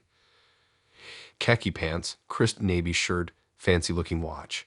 He gave me a confident smile, hugged me, and said, "You look lovely. Normal, chill. Fine."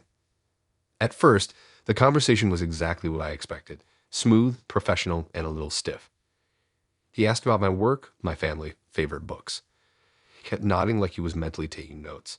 He talked about his job and his dog, and how he learned to make sourdough during the pandemic.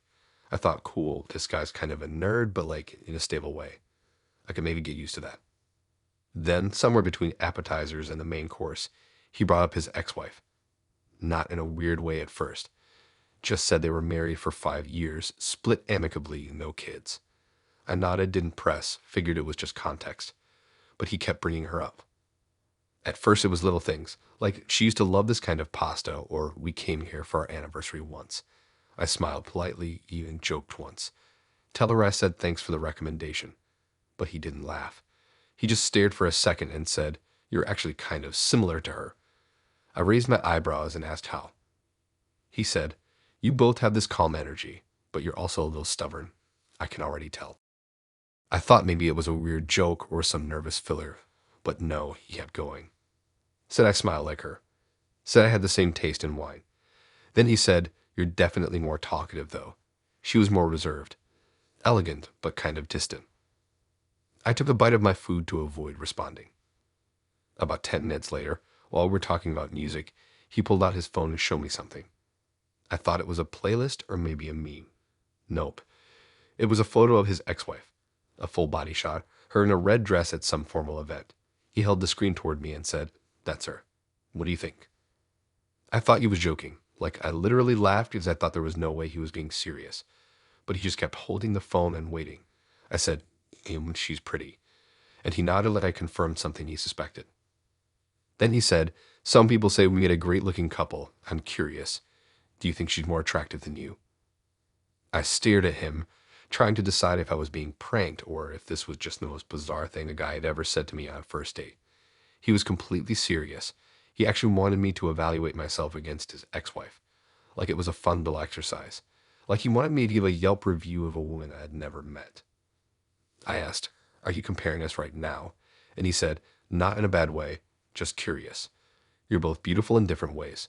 She had this classic elegance. You have more of a cool girl vibe." I wanted to disappear into my breadstick.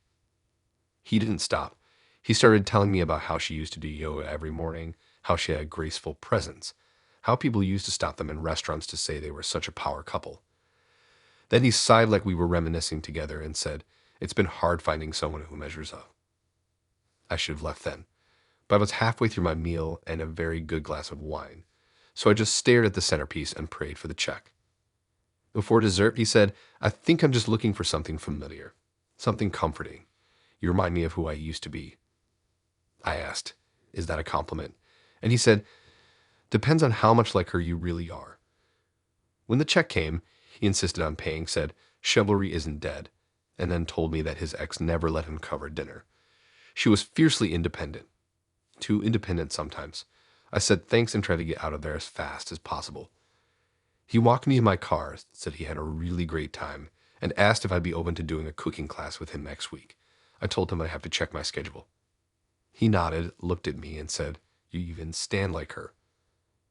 I got in my car and drove straight to my friend's place, still holding in the cringe. He texted me 2 hours later with a photo of a meal he made and said, "She used to love this too. I think you'd enjoy it." I didn't respond. That was Philip, still emotionally tangled in a ghost, casually asking for beauty ratings, and fully unaware that dating someone new doesn't mean creating a sequel to your last relationship.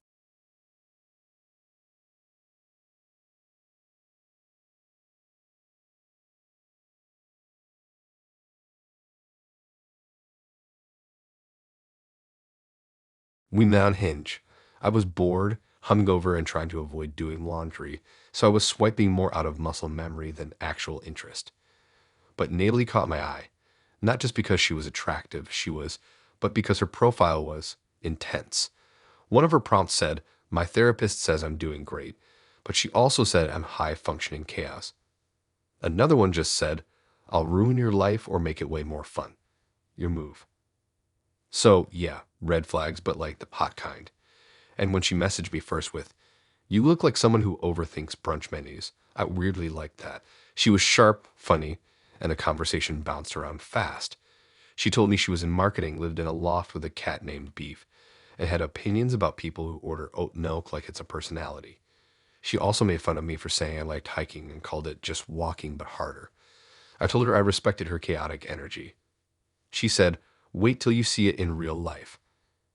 We met at a bar that looked like someone tried to recreate a dive bar from memory but made it weirdly expensive. There were neon signs, velvet bar stools, a jukebox that only worked half the time, and a bartender with a mustache you could see from across the street.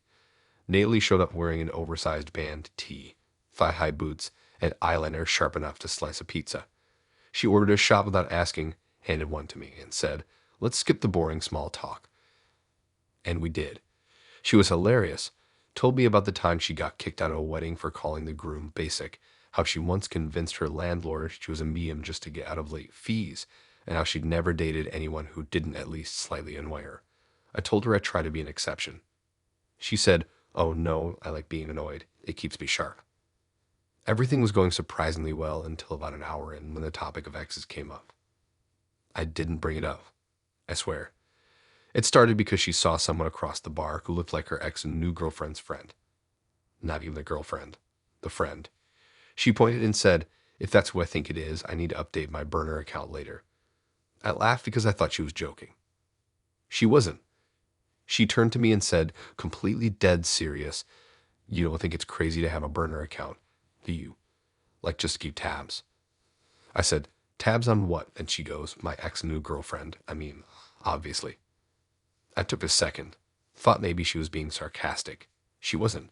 She pulled out her phone and literally showed me the burner Instagram account. The name was something dumb like at wellness / blossom / 2. And it was full of stock photos of salads and sunset quotes, so it wouldn't look fake. She had a whole set. She followed the ex, the new girl, the girl's friends, and even liked their stuff to look casual. I asked, what's the point of that? And she shrugged and said, it's not about doing anything. It's just about knowing. Like if she's at the same places we used to go, or if she starts copying my outfits. I caught her before. She wore the same boots I had last year and tagged a location I posted first. I blinked at her. So she can't have boots or go to restaurants now. She said, not if it's my thing. That's just weird. Girls always try to morph into the last girlfriend. I'm just keeping her in check. I asked her how long she'd been doing this. She said since like a week after they made it official. And she leaned in and said, honestly, sometimes I comment things. Just little stuff. Subtle shade. Like I'll be like, lol, same energy as a 2019 Pinterest board or something. I said, from the burner? And she nodded probably. Of course. I'm not dumb. Then she goes, you're a good writer, right? You seem clever. You should help me draft a few comments. I've got one locked and loaded for tomorrow, but it needs punch. I wasn't sure if I was on a date or got accidentally hired as part of her digital revenge team. I told her I didn't really feel comfortable harassing strangers online. She rolled her eyes and said, it's not harassment. It's social commentary. And anyway, the girl knows what she's doing. She posts thirst traps with the same captions I used. Like word for word, she's trying to bait me. I asked if she thought maybe she should just let it go. She said, let go. Babe, I'm not Elsa. I'm the villain in this story, but the fun one. I didn't even know what to say to that. I was half impressed by her commitment and half horrified by how casual she was about it. Like it was just a side hobby. Crocheting, yoga, internet trolling. She finished her drink, ordered another, and said, you're not scared off yet. That's a good sign. Most guys get all moral high ground after this part. I told her I wasn't scared, just processing. She smiled and said, you'll get used to it. I'm the kind of girl who brings popcorn to chaos. Eventually the conversation moved on, but not by much. She spent the rest of the night rating celebrities' breakups, talking about the signs she doesn't trust, Scorpios and Libras, apparently, and showing me a meme folder labeled Petty Gold. It was very on brand. At the end of the night, she kissed me on the cheek and said, "I like you. You didn't try to fix me." I just nodded, not sure if that was a compliment or a warning. She texted me the next morning with a screenshot of her ex-girlfriend's latest post and said, "You've got to admit this caption is asking for it. Want to help me draft a comment?" I left her on read. That was Natalie. Wild, magnetic, and running a digital smear campaign for my cat-filled loft like it was just another Tuesday.